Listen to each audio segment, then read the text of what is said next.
Zero FIR విధానాన్ని దేశవ్యాప్తంగా అమలు చేయాలని కేంద్ర ప్రభుత్వం నిర్ణయించింది.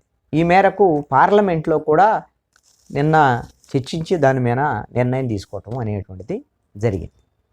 ఇప్పటికే ఆంధ్రప్రదేశ్ వంటి రాష్ట్రాల్లో ఈ జీరో ఎఫ్ఐఆర్ ప్రక్రియ కొనసాగుతుంది, మంచి ఫలితాలను కూడా ఇస్తుంది.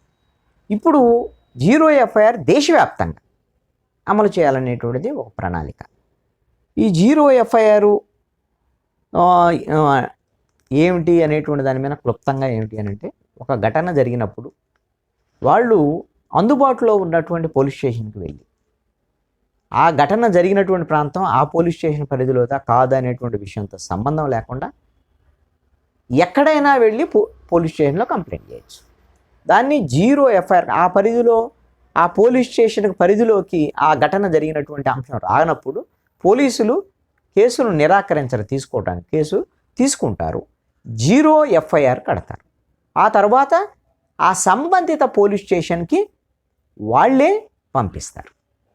వీళ్ళు తర్వాత కేసు విచారణ నిమిత్తం సంబంధిత పోలీసుల దగ్గర నుంచి ఈ ఎవరైతే ఫిర్యాదుదారులు ఉన్నారో వాళ్ళకి కబురు వస్తుంది. వాళ్ళు వెళ్ళి దానికి సంబంధించినటువంటి విచారణ, వాళ్ళకి సంబంధించిన ఘటన, దానికి సంబంధించిన వివరాలన్నీ కూడా చెప్పొచ్చు. ఇది ఆంధ్రప్రదేశ్లో చాలా సక్సెస్ఫుల్గా అమలవుతుంది. ఈ జీరో ఎఫ్ఐఆర్కి సంబంధించినటువంటి విషయంలో ఏ పోలీస్ స్టేషన్లో ఘటన ఏ ప్రాంతంలో జరిగినా దానికి ఏ విధంగా అయితే ఎఫ్ఐఆర్ కడతారో అక్కడ ఏ విధంగా అయితే దర్యాప్తు జరుగుతుందో, ఏ విధంగా దర్యాప్తు జరిపి నిందితుల మీద చర్యలు తీసుకుంటారో అవి అన్నీ కూడా ఈ జీరో ఎఫ్ఐఆర్లో కూడా జరుగుతాయి. ఇది నిందితులకి పలానా పోలీస్ స్టేషన్కే వెళ్ళాలి, మీరు మా పరిధిలో లేరు, మీరు ఘటన మా పరిధిలో జరగలేదు అని తప్పించుకోకుండా పోలీసులు ఇది ఒక మంచి అవకాశంగా ఉంది.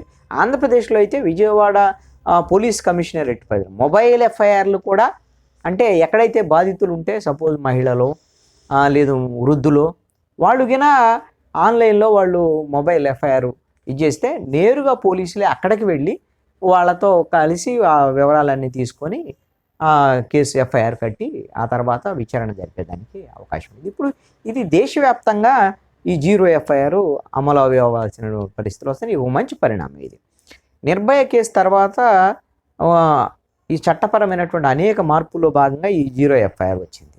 జస్టిస్ వర్మ కమిటీ నివేదిక ఆధారంగా క్రిమినల్ లా సవరణ చట్టం 2013లో ఈ జీరో ఎఫ్ఐఆర్ కాన్సెప్ట్ని అప్పుడు ప్రవేశపెట్టారు 2013లోనే. ఆ తర్వాత కొన్ని రాష్ట్రాల్లో చేస్తున్నారు. ఆంధ్రప్రదేశ్లో అయితే మాత్రం ఇది తొందరగా అడాప్ట్ చేసుకున్నారు ఈ విధానాన్ని. జీరో నెంబరు ఇస్తారు, తర్వాత ఎఫ్ఐఆర్ వాళ్ళు కట్టేసి నెంబర్ ఇస్తారు. అప్పుడే ఇది సుప్రీంకోర్టు, కేంద్ర హోంశాఖ కూడా ఈ మేరకు అన్ని రాష్ట్రాలకి ఇప్పటికే ఆదేశాలు జారీ చేసింది. ఒకవేళ పోలీస్ అధికారిగిన ఈ జీరో ఎఫ్ఐఆర్ రాయటానికి తిరస్కరిస్తే ఐపీఎస్ సెక్షన్ 166A కింద ఏడాది శిక్ష, జరిమానా కూడా విధించేదానికి అవకాశం. అందుకని ఏ పోలీస్ అధికారి కూడా మేము మా పరిధిలో కాదు, మేము జీరో ఎఫ్ఐఆర్ కట్టమనటానికి అవకాశం లేదు. కర్ణాటక హైకోర్టు ఇది 2013లో అడాప్ట్ చేసుకుంటే, కర్ణాటక హైకోర్టు 2019లో సెప్టెంబర్ 19న ఒక రిట్ పిటిషన్ విషయంలో జీరో ఎఫ్ఐఆర్ ఖచ్చితంగా అమలు చేయాలని తీర్పిచ్చింది. ఖచ్చితంగా పోలీసులకు మీరు ఇది ఖచ్చితంగా అమలు చేసి తీరాల్సిందే.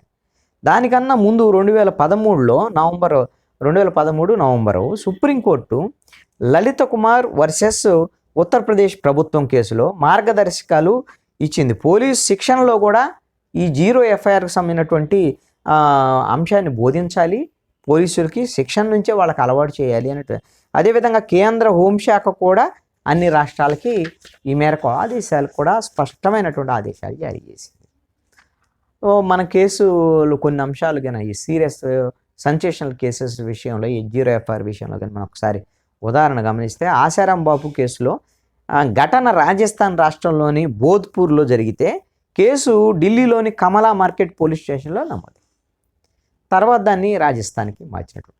అలాగనే ఘటనలు ఎక్కడైనా జరగవచ్చు, ఆ విధంగా మార్చేదానికి అవకాశం. ఇప్పుడు దేశవ్యాప్తంగా కూడా ఈ విధంగా ఒక ఘటన ఒక రాష్ట్రంలో జరిగింది, వాళ్ళకి ఇంకో రాష్ట్రంలో అక్కడ ఉన్నారు, ఆ సందర్భంలో అక్కడ ఫిర్యాదు చేయాలనుకున్నారు, వాళ్ళు ఫిర్యాదు చేయొచ్చు.